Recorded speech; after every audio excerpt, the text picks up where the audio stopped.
Bonjour, bienvenue sur Conseil Santé, une émission en partenariat avec la Caisse primaire centrale d'assurance maladie des Bouches-du-Rhône. Pour maintenir son équilibre, le corps a besoin de nourriture et d'activité. Bien manger et bouger sont donc des comportements qui contribuent à la bonne santé de chacun. Alimentation variée, exercice quotidien sont la base d'une vie saine et bénéfique. Pour vous conseiller, j'ai invité aujourd'hui Stéphane Lefebvre de l'assurance maladie des Bouches-du-Rhône et le professeur Jean-Louis Sammarco qui vous proposeront des façons simples d'entretenir un bon équilibre corporel. Mais d'abord, je vous propose un reportage.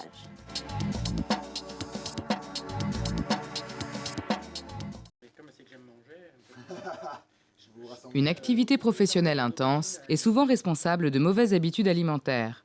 Un sandwich pris sur le pouce remplace souvent un déjeuner complet. Pour perdre ces mauvaises habitudes, afin de maintenir son corps en bonne santé, il suffit de prendre un repas équilibré, apportant la quantité nécessaire et suffisante de lipides, protéines et glucides, ce qui permet de rester en forme et de tenir sans effort jusqu'au repas suivant.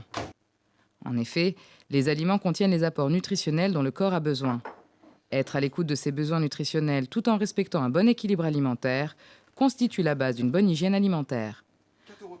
Manger 5 fruits et légumes par jour et boire au moins 1,5 litre d'eau sont les clés d'une alimentation variée et équilibrée, bonne pour le corps et l'organisme. Le sport est également fortement recommandé pour entretenir le corps. Maintenir une activité physique régulière permet d'entretenir les muscles, réguler le souffle et d'assurer une forme physique tonifiante et régénératrice. 153, 154, 157. La pratique d'une activité physique permet également d'évacuer les tensions et le stress accumulés tout au long de la journée. Le sommeil est alors généralement de meilleure qualité et l'humeur au beau fixe. Vous l'aurez compris, bien manger et bien bouger sont les clés d'un bien-être assuré.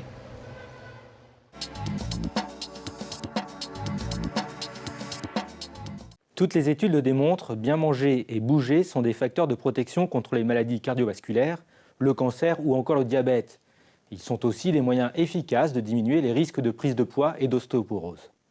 C'est en s'appuyant sur ce constat et sur l'avis de nombreux experts scientifiques que le ministère de la Santé a mis en place le fameux Programme national nutrition santé, le PNNS.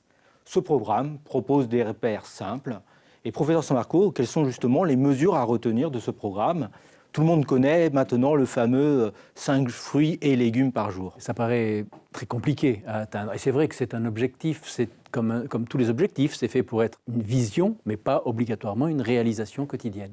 Ceci dit, si on y fait attention, on peut le faire relativement simplement, parce qu'on peut très largement varier tous ces légumes. On peut les prendre en entrée, on peut les prendre en accompagnement, on peut les prendre en dessert, bien sûr, et surtout dans notre région, mais on peut même les prendre en plat principal. Une minestrone ou une ratatouille, c'est un plat principal qui vous apporte largement les 5 légumes nécessaires à l'alimentation et au respect des règles du PNNS. Une chose qu'il faut, à mon sens, plutôt que énumérer qu'il n'est pas nécessaire de manger de la viande tous les jours, qu'il faut manger avec modération du sel, etc., qu'il faut peu apporter de matière grasse, une chose importante, il faut d'abord que ce soit bon. Il faut que ça apporte du plaisir. Ça, c'est la première règle fondamentale. Une deuxième règle, tout aussi importante, mais plus difficile à réduire, c'est de ne pas manger seul.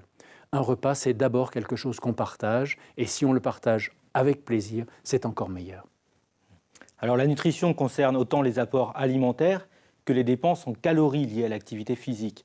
Car pour améliorer l'état nutritionnel, il faut certes agir, comme on le disait, sur les comportements alimentaires, ce qui entre dans le corps, mais également sur les dépenses énergétiques, ce qui va ressortir.